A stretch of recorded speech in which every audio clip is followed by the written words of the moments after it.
Ano kailangan sa kanya? Ano kailangan sa kanya? May dala para humahid labas siya. Akong pera para humahid labas siya. O, sige. Okay, Karding. May bisita ka. Ba't nandito ka? Oh, padala ni Ate Loleng. Pambayad mo daw dito.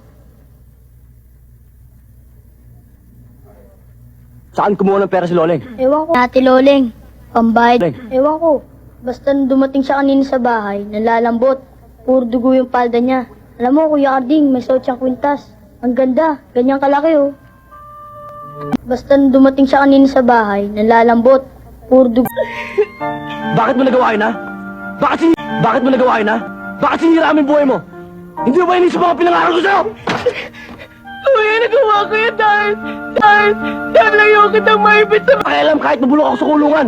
Hindi yun ang sapat na dahilan para sirain mo yung buhay mo. Ibenta mo yung sarili mo sa mga buitring yan. Mga anong kailan pagkatao mo? Dahil